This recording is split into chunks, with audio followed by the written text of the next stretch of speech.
Thank you. Thank you for being here. I know this is the time the LitFest fatigue is started to set in. It's too many interesting and exhausting conversations Sunday afternoon, but it's lovely to see all of you here.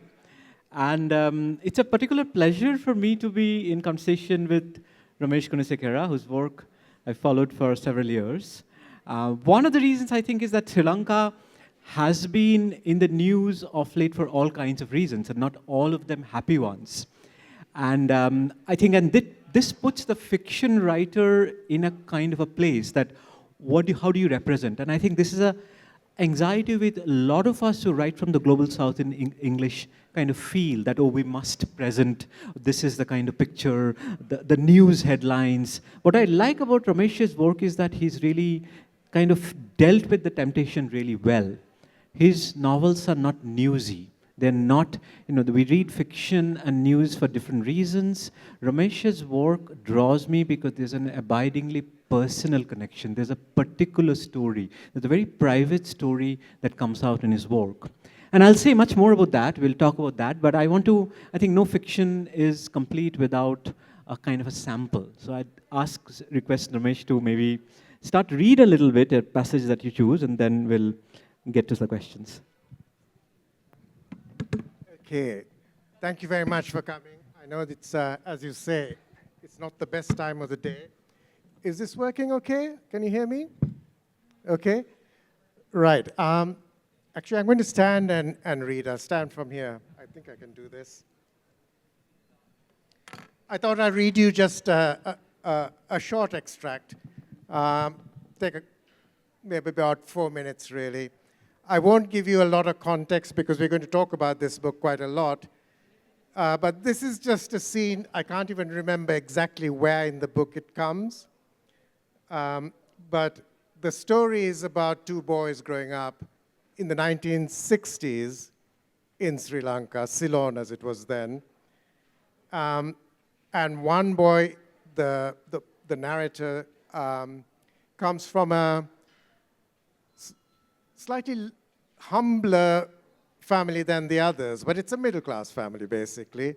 But his father is a kind of what one would call an armchair Marxist. At the moment, we have a president who has a Marxist background in Sri Lanka, but this is of a previous generation. And his mother works for the Ceylon Broadcasting Corporation, as it was called then, I think, which was the main sort of radio station. And I'm just going to read you a domestic scene. And I know we're going to talk a little bit about political background and so on. What was interesting about this book is, as I was writing it, the moment that I had chosen, and we can talk about that later, is a very politically charged one, which I thought was very special.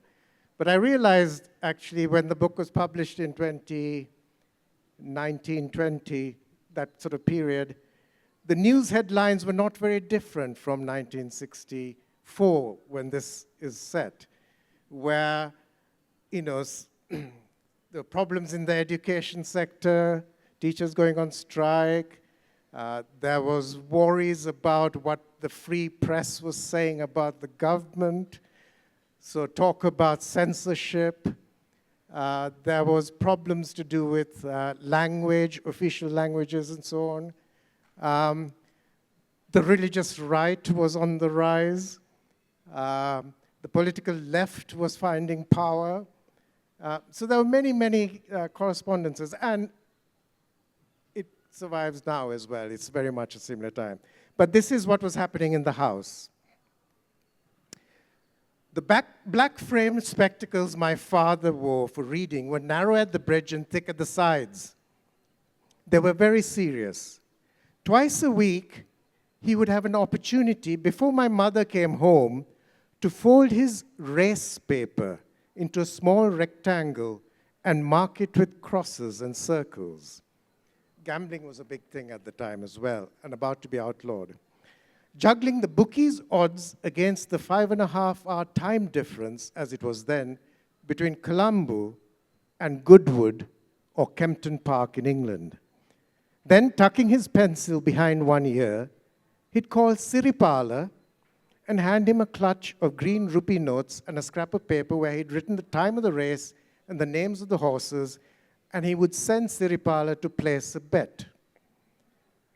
The day after I met Jay, my best friend, my mother came home early, soon after Siripala had been dispatched.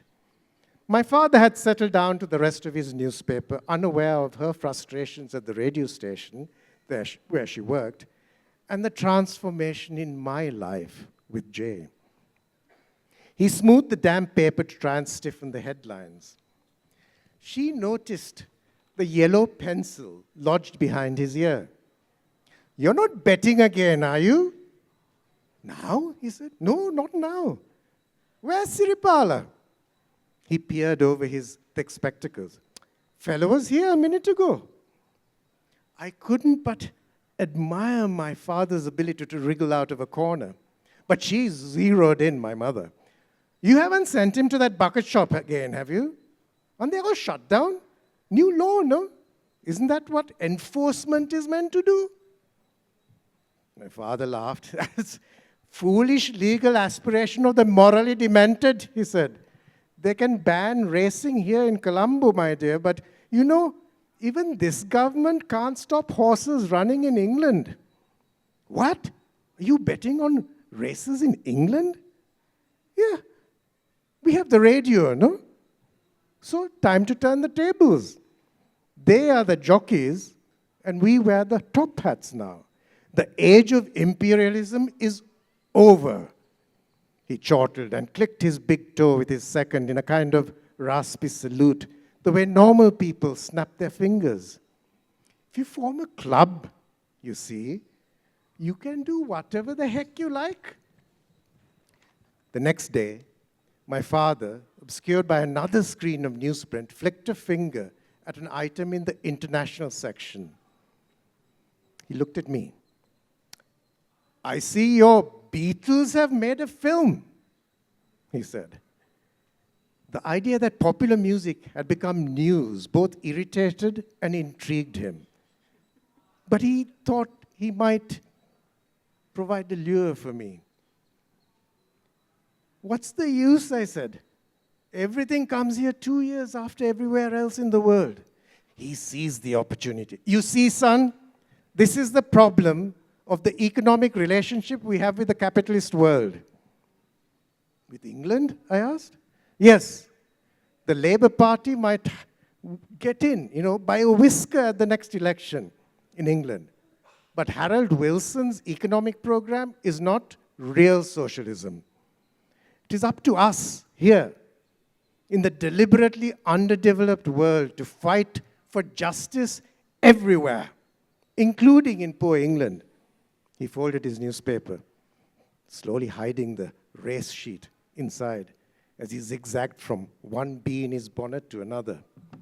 A car honked outside, alarming the house sparrows. My mother hurried in and clattered up to her room.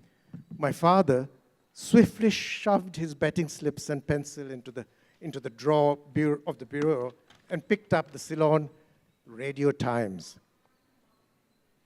When she popped back, she announced grimly, "The school problem is going to get a lot worse. Government has put a new plan today." Her voice faded. "It's shambolic." He chose a mild rebuke over commiseration. "Why doesn't your radio have a proper political debate on air instead of poetry for pleasure every week?" She didn't rise to it. "So I've arranged for a new tuition master for him." She turned to me. "You really must do better in your class, or it'll be a real mess. You're a big boy now. Time to get serious." Thank you. Thank you. You read beautifully, and I was thinking of the voice in two different senses. There's, of course, the authorial voice, the voice of the character, and actually the voice in which you read. I think I could hear the layers, so that was beautiful. I'm going to start with a question about a comment you made in yesterday's panel. There was a fascinating discussion on past is another country. And one thing Romesh said that, oh, people often say about my novels, there isn't enough politics. And then they say, there's too much politics. So that really intrigued me, that there's a kind of a book which can draw both kind of, this responses, especially when it comes from such a politically loaded zone. And yet, I think Ramesh's work kind of flirts with politics. I mean, he used the word armchair Marxist. My term was disenchanted Marxist. Maybe all armchair Marxists are disenchanted Marxists. Maybe they're interchangeable. But I wanted to say something about the place of the political in your fiction and how you manage to keep it so resolutely personal and it's not reducible to the urgent political conditions that often surround them. So do you want to say a bit about that? Yeah, where do you begin, really? I suppose to me, as I was trying to say yesterday, I think the writing comes first. I don't sit down to put down a political point of view or to explore even a political issue. But things grow as they have to grow, fairly organically. If I just take to begin with, what I was saying yesterday is my own writing sort of trajectory, if you like, when my writing, in a sense, started to work best, was a time when the rest of the world seemed to be conspiring to try and distract me from it with other things happening, including hugely important political issues. And this was in the 1980s, I guess, was the main time. And since then, I've noticed that every time I'm writing a book, something tremendously important is going on in the world. And my whole set of values about what I'm trying to do with words is put to the test, as pretty much as, why are you bothering, is what the voice in my head is sort of saying. And I'm saying to myself, I'm bothering because this, never mind what's going on, So, I remember there was a book called Heaven's Edge I was writing. 9/11 happened on the day when I was at a very crucial point in this book. So I watched the TV for hours and hours, and then I went back to my book and tried to make sense of the world that I was living in. With this book, it's set in the 1960s, and that was a deliberate choice. And the reason was the big book before that was a book called Noontide Toll, which I read from yesterday a little bit, which was a much more immediate book. It was written in about 2012. The war in Sri Lanka came to an end in 2009. And for a couple of years later is when I started writing Noontide Toll, and it was to do with what I saw around me when I visited Sri Lanka, what I knew what was going on, and very immediate. It was very contemporary. It was written and published very quickly because I wanted to capture that moment. And then after that, I thought, for the next book, I really want to go out of that world completely. I wanted to go to a time before the war in Sri Lanka was there. So that meant going back 30 years. And I thought, okay, I'll write a book about the 1960s. I was around then, and that world has disappeared. It's not there anymore. And I quite like recreating worlds. I think language and the written language is there partly for that. And I thought, if I went back into that world, is the present world still there? Are the seeds of it there? So that was the only reason. And again, to get back to that political issue, I could have set this book, Suncatcher, in 1965, 66, 67. All of those I have memories of, and are all important, and they're very important years. But I thought the things that are going on in the world would have kind of overwhelmed the story I wanted to tell, which was the story of friendship. And early friendship, children's friendship and the fragility of friendship. How quickly it can fade or break or all those things. So I chose the year 1964.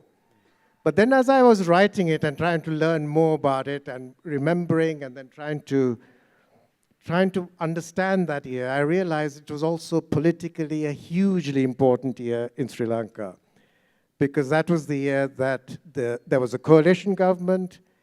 The Marxist parties were in coalition in government. It was the only country in the world where you had elected Trotskyists as ministers in the government. So that was really fascinating. And it was the height of that moment, because after that, the left wing, the political left wing of that end of it, of the spectrum, started to lose power. Until, funnily enough, this year, when we do have a president elected whose roots are in the Marxist parties. And so that was quite interesting to me. And why? Because when I was growing up, we had, I was lucky enough to live in a house where my parents had a very wide range of friends. So they knew people who were, high up in government. They also knew people who, set up the Trotsky party, who were very left-wing. They knew people who were actors, So this discussion was always in the air.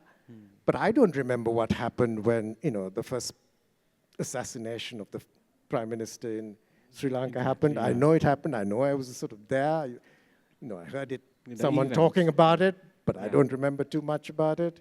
When JFK was assassinated, it was there, but it didn't change my life. So I'm quite interested in how these things happen and what happens to the ordinary life of a person. Yeah. I mean, that I think is the defining question for a lot of novelists. We think about what exactly makes narration possible?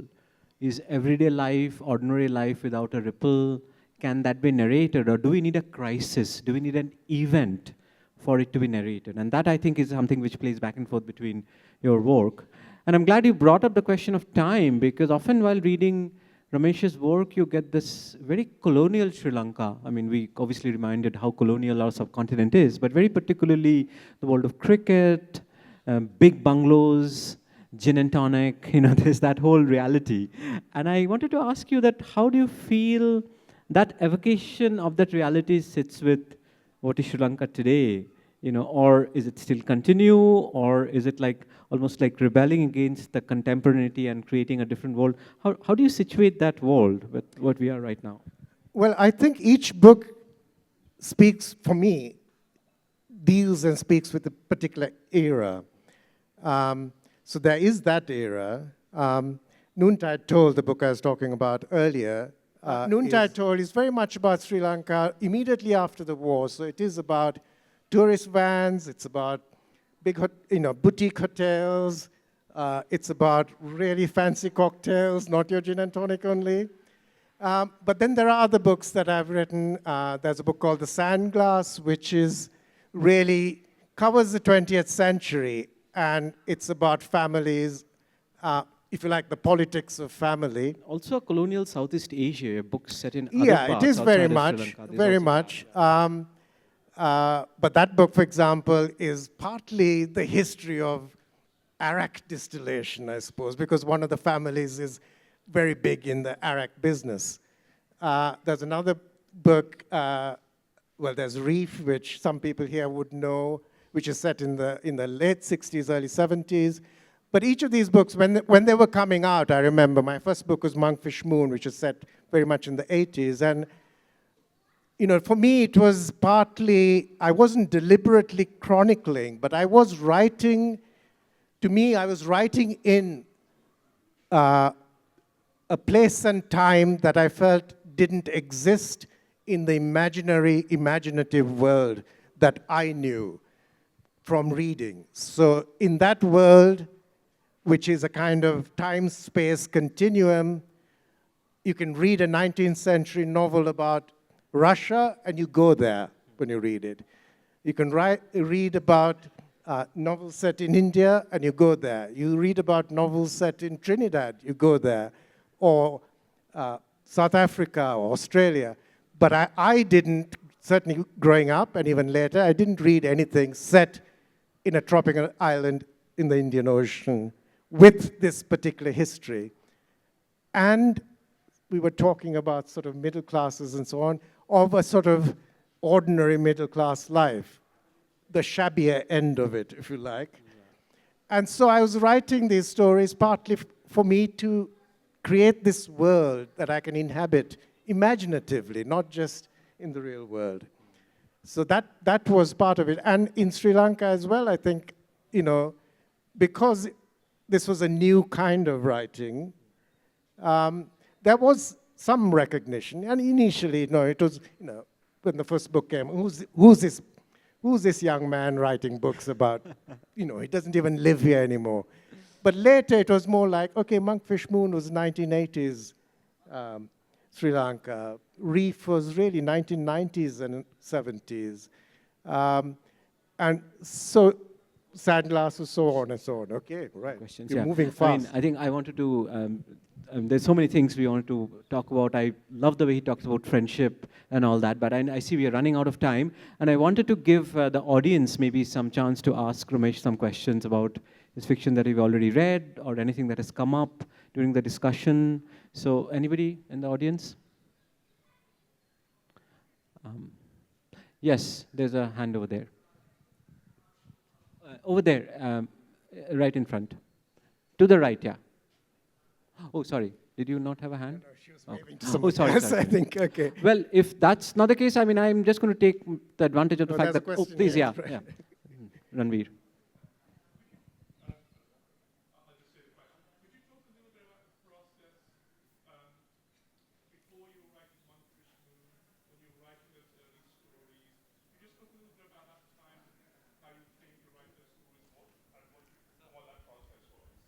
Oh gosh, this is really going back to what seems like my youth, but I'm used to it because the last book was going back to when I was, the period when I was sort of like 10 or 11 or whatever.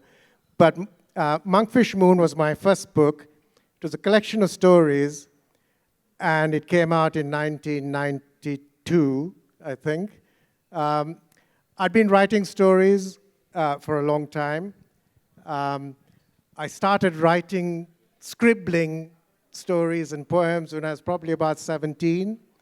I had no interest in getting published. I felt I was a revolutionary kind of writer or a hedonistic writer or basically a kind of wannabe hippie.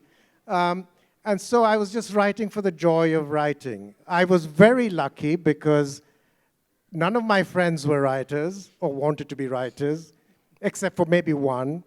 So I could be the court jester. I could write stuff.